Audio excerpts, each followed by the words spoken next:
Good evening, friends. So we'll continue with our lecture, which is alternative energy. तो हम देखेंगे energy resources कितने तरह के होते हैं. तो हम देखते हैं एक रिन्यूएबल एनर्जी रिसोर्स होता है, एक नॉन रिन्यूएबल एनर्जी रिसोर्स होता है. तो रिन्यूएबल हम उनको कहेंगे जो कि that can be used again and again. Okay. And non renewable जो अगर एक बार ये डिप्लीट हो गया तो उनको बहुत साल लगेंगे बनने में वापस. तो ये ख़त्म होने के इनके चांसेस होते हैं, लेकिन ये अनलिमिटेड है. And more so they are readily available.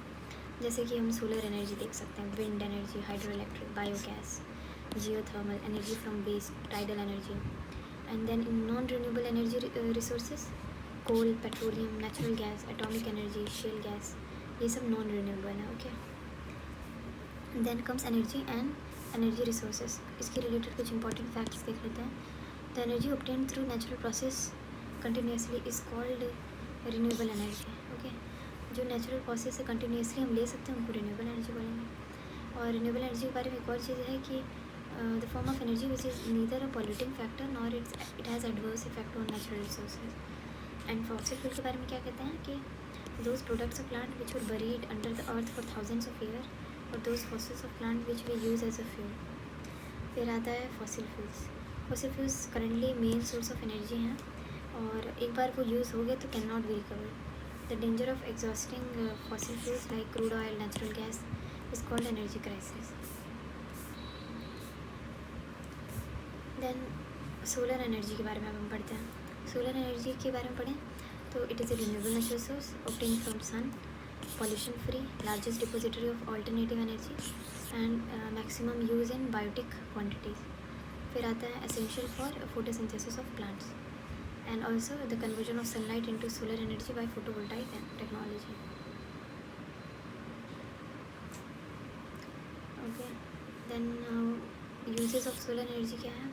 Hot water supply to residential building, railway signals पे यूज़ होता है, स्ट्रीट लाइटिंग में, water supply for minor irrigation project, ये सब हम सोलर एनर्जी से कर सकते हैं. फिर apart from that some other facts, जो कोची है ये वर्ल्ड का fully solar powered international airport है जो कि approved by UNEP. Then Diu पैडी यूनियन टेरिटरी है जो कि एंटायरली ऑन सोलर एनर्जी चल रही है.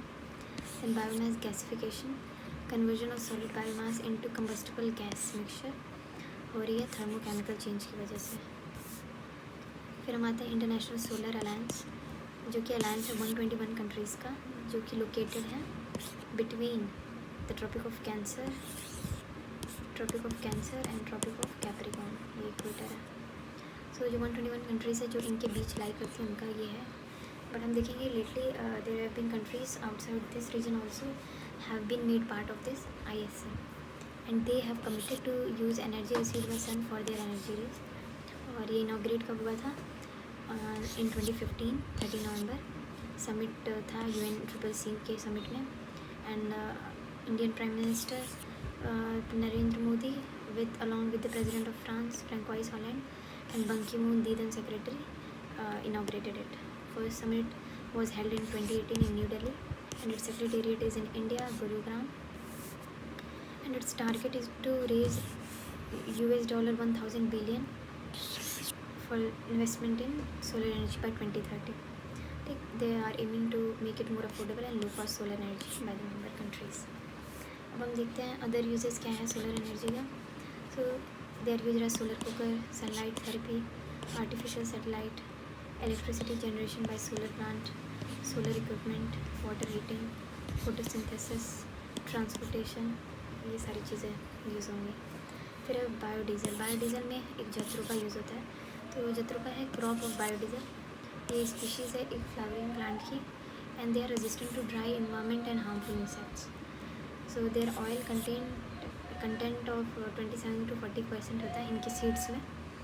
और ये conversion biodiesel for use in diesel engines. तो jatropha oil can be use as a biodiesel है ना. And it can be proven to be an alternate fuel. Then Pongamia pinnata, it germinates naturally in most arid regions in India and their seed has abundance of lipids. They have oleic acid and they can also be an alternative of biodiesel. हम देखते हैं fuel cell हमने देखा है कि they are very useful in making of green hydrogen. Okay. तो fuel cell का अगर हम एडवांटेजेस देखें तो it is also a form of renewable source of energy. तो ये इन्वायरमेंट फ्रेंडली होगा, नॉइजलेस है, हाई एफिशिएंसी है, easy design and measurement of cell है। Okay, now coming to ethanol.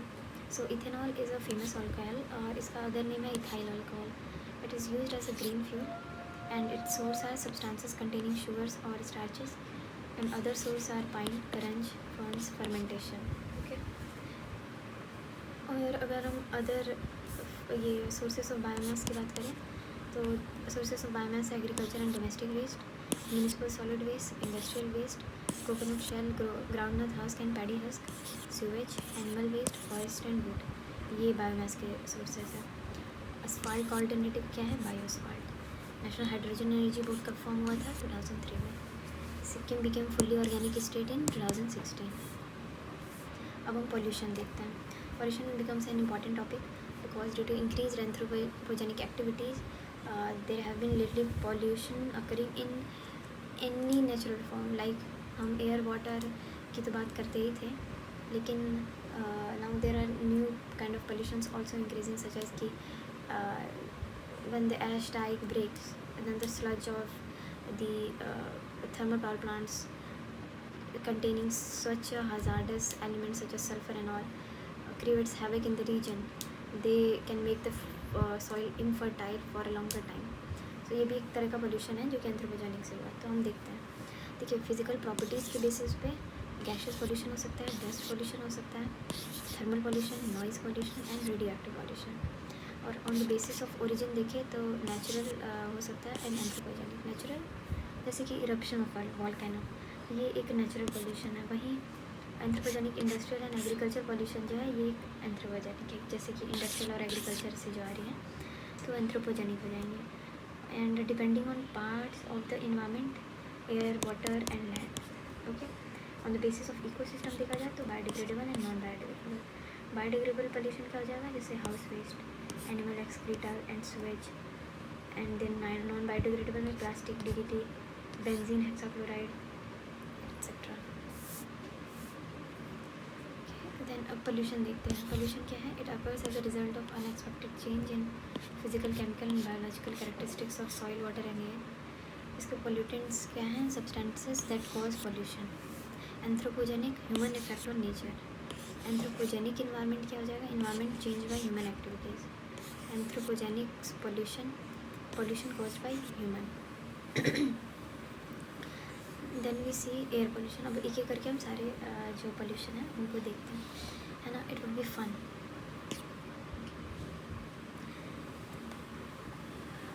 देखिए एयर पोल्यूशन हम समझ रहे हैं कि जो अनडिज़ायरेबल चेंजेस हो रहे हैं प्रोपोर्शन ऑफ गैसेस में एटमॉस्फेयर में, तो एयर पोल्यूशन उससे रिलेटेड है। तो नेचुरल सोर्सेज क्या हो सकते हैं एयर पोल्यूशन के? तो सल्फर डाइऑक्साइड, नाइट्रोजन ऑक्साइड जो कि रिलीज़ हो रहे हैं फॉरेस्ट फायर की वजह से, वॉल्केनिक इरप्शन की वजह से, ऑर्गेनिक मैटर डिकम्पोजिशन की वजह से। वहीं मैन मेड सोर्सेज क्या हो जाएंगे? Gases and smoke, particulate matter, heat जो कि बर्निंग ऑफ फ्यूल से निकल रही है। ओके, फिर है PAN stands for peroxy acetyl nitrate.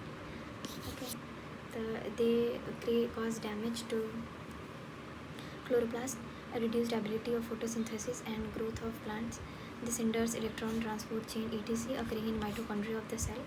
They have adverse effect on enzyme system, irritation and excitability in eye. So ये पैन देखा हमने जो कि एक तरीके से कोई केमिकल है जो कि डैमेज कर दे रहा है क्लोरोप्लास्ट का, और ह्यूमन पे भी कितना इसका इफेक्ट है।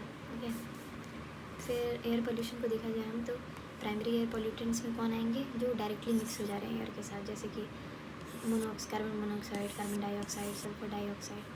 और सेकेंडरी एयर पोल्यूटेंट्स कौन हुए? जो कि promotion as a result of action of primary air pollutants and ordinary atmospheric substances. Okay, जो दोनों के मिक्सचर से बन रहे हैं। ओके, जैसे स्मॉग है। स्मॉग क्या है? Smoke plus fog. ओजोन कैसे बन रहा है? वो भी रिएक्शन से बन रहा है। तो ये secondary, they are action of the primary.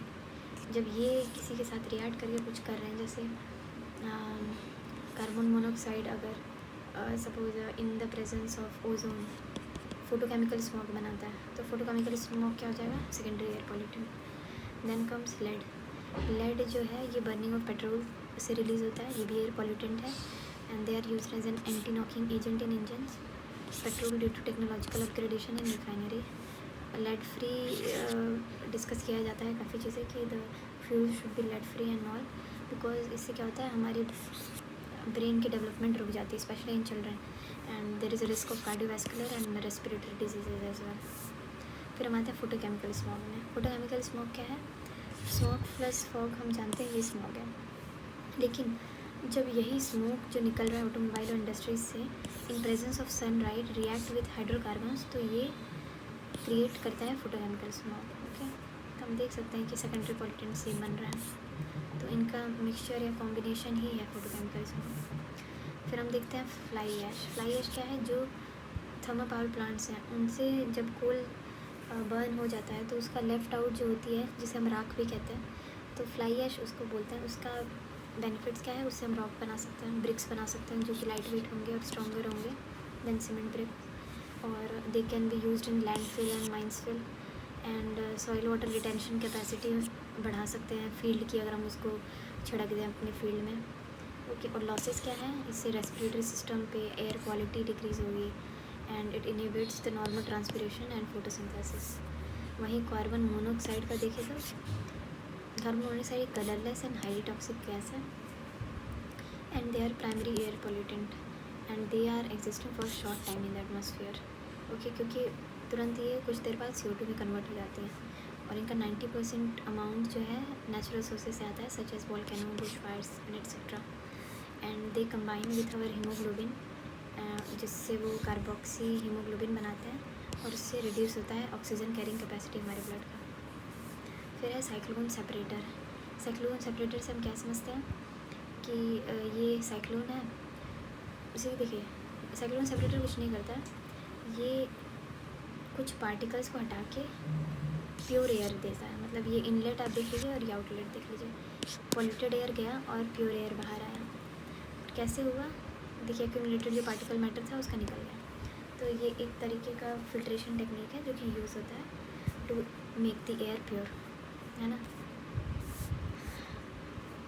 Then fly ash. Fly ash का भी हमने देखा बेनिफिट्स, और वो इसका हम देख लेते हैं। बाई प्रोडक्ट है कोल बेस्ड पावर प्लांट्स का, एंड ये देखिए ये सब कंटेन किए रहते हैं, जैसे कि silicon dioxide, aluminium oxide, ferric oxide, calcium oxide. Okay, और इसके यूजेस हैं प्रोडक्शन ऑफ ब्रिक्स में, प्रोडक्शन ऑफ कंक्रीट में, as a substitute of Portland cement, and they have adverse effect on our respiratory and also inhibits photosynthesis in case of plant. अब radon gas पे आते हैं। Radon gas क्या है? ये एक इंडोर पॉल्यूटेंट है, ये कलरलेस, ऑर्डरलेस और रेडियो एक्टिव इनर्ट गैस है, और ये एमिशन इसका रेडियम से होता है। Lung cancer, blood cancer and ये कर सकती है, और ये एमिट होता है सॉइल से नेचुरली। फिर some of the important facts हम देखते हैं कि the Asiatic brown cloud contains trace amount of aerosol 85% तक। Under normal condition polluting gas in atmosphere is carbon monoxide, और which acts as a biological indicator of air pollution. Lichen. Lichen क्या है आप बताइए?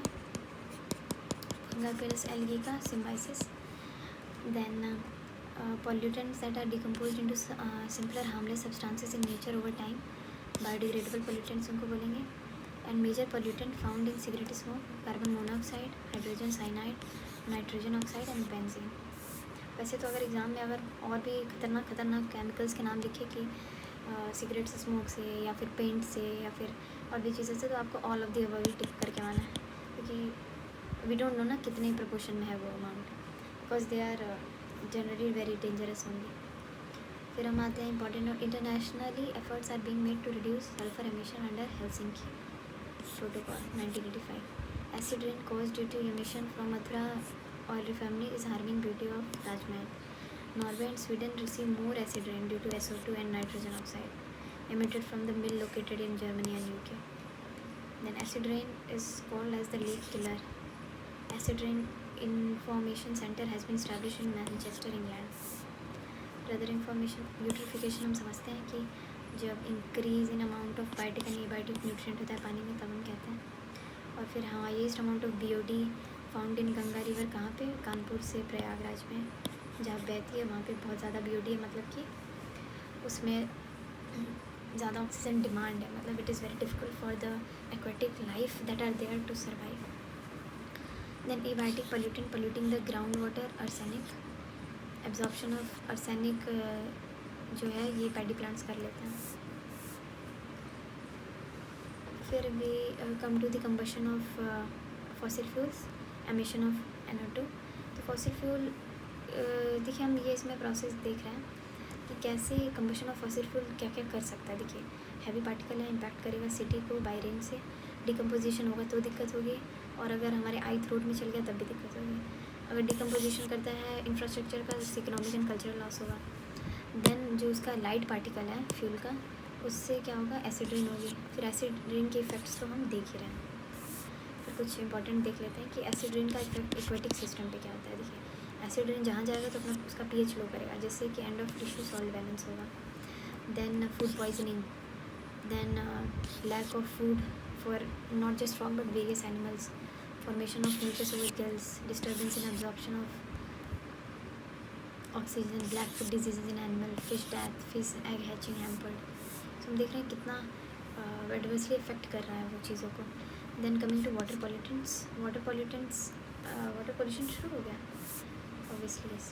सो एक्सक्रीटा, एक्सेस ऑफ न्यूट्रिएंट्स जो हो रहे हैं जिनकी वजह से एल्गल ब्लूम, फिर वो स्प्रेड हो रहे हैं तो उससे lack of amount of oxygen हो रहा है, पॉइजनिंग हो रही है, फाइनली एक्वेटिक लाइफ और बायोडाइवर्सिटी इफेक्ट हो रही है। देन फैक्ट्रीज वेस्ट हो गए, स्लॉटर हाउस के वेस्ट हो गए। ये फिर उसके बाद हम देखते हैं deposition of acid. Deposition of acid होगा मॉइस्ट वेदर में तो रेन होगी, और ड्राई वेदर में होगा तो वो बह के चले जाएंगे हवा में एसिडिक गैसेस। ओके, तो ड्राई एक्यूमुलेशन हो रहा है उसकी वजह से। देन हम देख रहे हैं कि some important points, facts. Knock knees syndrome is caused by pollution of fluoride. In the biotoilet system, anaerobic bacteria break down the waste material and convert into water and gas. Excessive concentration of fluoride element become the cause of a disease called fluorosis. Fluorosis कई बार पूछा है, तो नाम से ही हम बता सकते हैं फ्लोराइड एलिमेंट की वजह से इसमें कुछ हो रहा है। Okay, then arsenic disease. Arsenic disease से lung cancer, hyperkeratosis, peripheral neuritis, diarrhoea, black foot, skin cancer, ये सारी चीज़ें हो सकती हैं। Okay, now will come to, अब देखिए बाकी पोल्यूशन जो है ना बस थोड़े थोड़े दिए हैं तो इट विल बी ओवर। देखिए BOD से क्या समझते हैं, बायोलॉजिकल एंड बायोकेमिकल, और बायोकेमिकल ऑक्सीजन डिमांड, ये मेजरमेंट है वाटर पोल्यूशन का। तो हाईली पॉल्यूटेड वाटर होगा तो उतना ही ज़्यादा उसका BOD होगा। तो इसका कॉन्सेप्ट यही है कि रेट ऑफ इंक्रीज़ होगा ऑर्गेनिक वेस्ट तो डिकम्पोजिशन इंक्रीज़ होगा, मतलब ज़्यादा ऑक्सीजन यूज़ होगा, मतलब डिजॉल्व ऑक्सीजन कम होगा।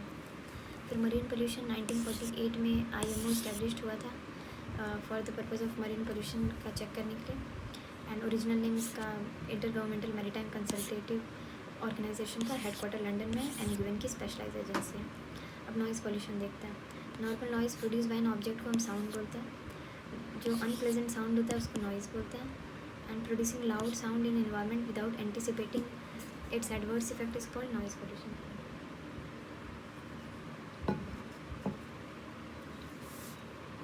जो साउंड है वो किस में मेजर की जाती है, डेसिबल में।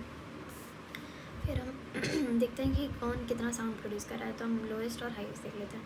विस्परिंग और साउंड ऑफ 20 अगर डेसिबल है तो रॉकेट इंजन 180 डेसिबल है, तो उसके अकॉर्डिंग आप देख सकते हैं कि डेसिबल कैसे वेरी कर रहा है।